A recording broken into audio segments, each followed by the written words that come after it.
The legend of Two-Toed Tom. Many people in my neck of the woods knew the story and feared the threat he entailed. Old Two-Toed Tom was a wicked devil who was cast down with Satan, deep into the darkest pits of hell's bowels. He came to our town not too long afterward, his eyes burning a glowing red from the fire and brimstone. Do let me tell you the tale, one that was passed down from my family down to me. He arrived when a massive earthquake shook our town, the last major shuffling occurring in 1931.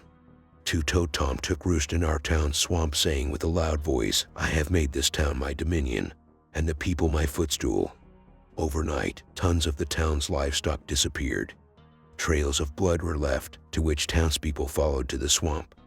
Two-Toed Tom would glut himself on the flesh and blood of the livestock he killed, sometimes even keeping them alive long enough to make people watch with disbelief as he bit away at the animal's flesh and ripped out their innards. He was a large sonophabbage, 4.5 meters in length. His jaws were massive and lined with thousands of razor-sharp teeth as big as butcher knives. His hide was thick, preventing man's weapons from penetrating it. That one time, though, a crafty hunter went to Two-Toed Tom in the darkest of night and placed 2 sticks of dynamite underneath his colossal claws. By the time old Two-Toed Tom stirred awake, his hand was torn up in a mighty explosion. His fingers were blown sky high. I even think 2 of them were blasted up to space and may as well be on the moon as we speak. In his pain, he set his sight on the hunter and swore that he would make him pay dearly. If that was the end of the story, I'd have very much say that Two-Toed Tom died from the blood loss, but my friend, this wasn't the end of it. The alligator always shook off attacks with ease. No one had managed to harm him in his long existence. He always prided himself in the fear he represented, but now he was knocked down a few pegs. He was now in the same field as mere mortals. That enraged him. It all came to a head one day when the hunter's youngest boy, Timothy Meyer, went missing. He was being taken care of by his older sister, but she had dozed off during the day. Little Timothy traversed to the edge of a pond's bank to catch the tadpoles that were born after the melting of that past winter's frost. The hunter came in asking his oldest daughter where his son was. That was when a scream rang out, sending the 2 dashing towards the pond. The pond was stained in crimson red. On the surface of the water, the hunter and his daughter gasped in shock, for little Timothy's body was bitten and half his upper body floating on the surface with an expression of absolute terror. Spikes breached the surface of the water alongside 2 red eyes. Two-Toed Tom reared up in the water, the lower half of Timothy's body being firmly gripped in his jaws. Blood gushed down Two-Toed Tom's cheeks as he bared his sinister grin. "I told you that I would make you pay." The hunter, in anger, grabbed rocks lining the bank of the pond and chunked the rocks at the accursed alligator in a blind fury. But the lizard had already escaped. Word circulated through the town that Two-Toed Tom took a human life like wildfire. Unlike alligators who would rather leave you be, Two-Toed Tom developed a taste for human blood, but killed out of the sheer joy behind it rather than for necessity. One was named Daisy O'Connell, who was the town gossip. She had a pretty face that old Tom decided she looked better off without.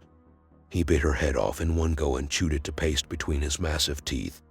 Her fellow gossip clique discovered her decaying body at the entrance of the swamp.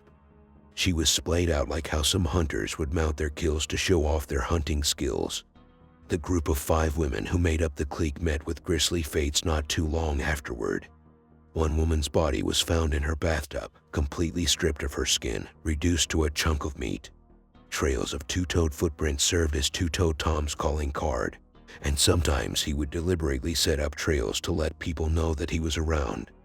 The hunter became overcome with the paranoia of the raging mass hysteria the lizard wrought. Parents were having their children follow strict curfews to keep them from going towards any bodies of water. Even the bathwater was considered unsafe, as witnesses have claimed to have seen him waddling in it, staring his victim down, anticipating that they'd enter the water. The hunter became obsessed with killing the beast regardless of the costs. He boarded his remaining children in the house, going as far to remove them from school. Water became scarce in the house due to the hunter, in his paranoia, deciding to cut the water off to keep Two-Toed Tom from entering. It fell in his responsibility to provide the family with fresh water that he got by boiling it. It remained like this until one day when he was far from home on an important business duty. His elder daughter was babysitting her siblings. She began to have one of her sleeping spells. A knock at the door shook her awake. She went to the door, suspiciousness crossing her mind.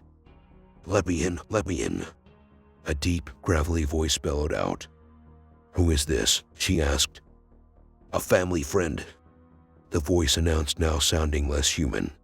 There was a knocking on the door, now harder. The low growl resonated from the person on the other side of the door, one of agitation. Whoever was on the other side lightly tapped the door with their fingers, but even the soft tapping sounded off. The person's fingernails sounded long and hollow. "My dad said that he'd be gone until 5 o'clock, the daughter proclaimed. The tapping stopped. A dreaded silence filled the air. The visitor growled lowly before talking again.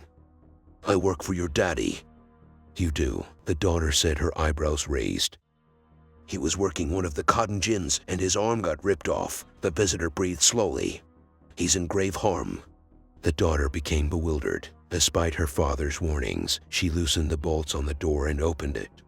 She shrieked when her eyes met the sulfuric flames of Two-Toed Tom's eyes. The house was filled with waves of screaming and struggling.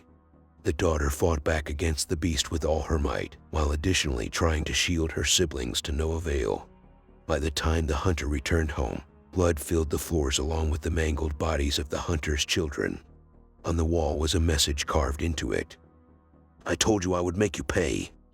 With nothing left to lose, the hunter grabbed his ammo and all the dynamite he could get his fingers on. He traveled to the swamp, which was now decorated with dozens of the dreaded lizard's trophies. What happened next was anyone's guess. There was a rapid succession of explosions with gunpowder filling the air and flowing to the old town. The hunter and Two-Toed Tom were never seen again. No bodies were ever found. Rumor has it that they may as well have been blown to Kingdom Come. The hunter could be continuing his fight with Two-Toed Tom on his home terrain. Whatever the case, the string of murders ceased for a few years until just recently. The oddest thing about this, though, is that at midnight, I often hear a light tapping in my pipes accompanied by a low chuckle. I sometimes even see red eyes following me throughout my house.